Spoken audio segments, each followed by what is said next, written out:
పిల్లలని కూడా చూడకుండా గొంతులు కోయించారు జగన్మోహన్ రెడ్డి. ఇది రోజు ఒక్కొక్క ఇద్దరు ముగ్గురితో ప్రెస్ మీట్లు గత 4 రోజుల నుండి ఇదే తంతు నడుస్తుంది.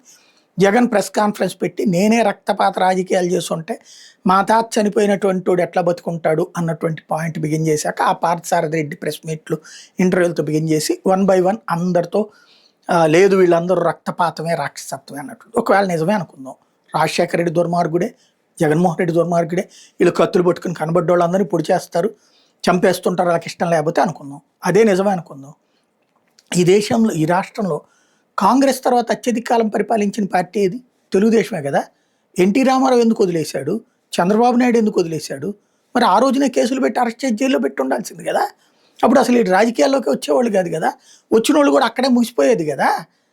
ఎందుకు ఇట్లాంటిది రోజు ప్రచారం అంటే? సాంస్కృతిక దాడి, క్యారెక్టర్ అసాసినేషన్. మనం చర్యలు నిజంగా జరిగితే చర్యలు తీసుకుంటాం, ఎవడెవడి మర్డర్లో ఎవడికో ఆపాదిస్తే ఎట్లా ఉంటుంది? అదే జరుగుతుంటుంది.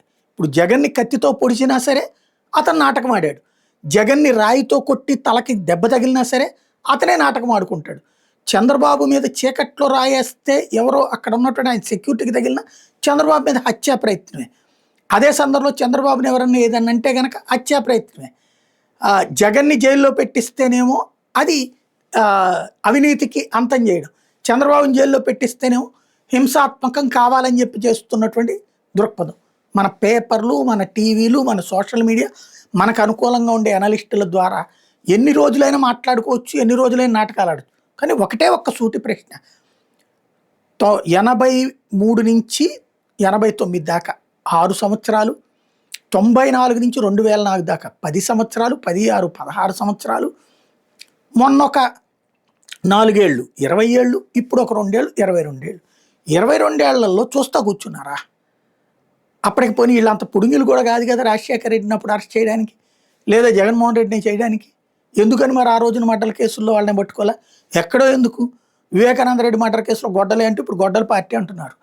సుప్రీంకోర్టు దాకా వెళ్ళారు కదా, వాళ్ళ కూతురే వెళ్ళింది కదా. ఏం చెప్పారు? జగన్ది ఏమైనా ఉందన్నారా? లేకపోతే భారతీయది ఏదన్నా ఉన్నారన్నా? మరి కానీ పేపర్లో టీవీల్లో వాళ్ళే చేయించారన్నట్టు రాసుకొచ్చారు కదా. ఇది వ్యక్తిత్వ హన్నం కదా. అదే పవన్ కళ్యాణ్ మీద చంద్రబాబు మీద ఏదన్నా ఎవరన్నా కామెంట్ చేస్తే, ఇప్పుడు నాగేశ్వర్ కామెంట్ చేస్తే అది కూడా తనకు అందిన సమాచారం అంటే అతని మీద కేసు పెడతారు. అదే జగన్ వివేకానంద రెడ్డి మర్డర్ చేయించాడని అన్నా సరే కేసు పెట్టడానికి వీల్లేదు.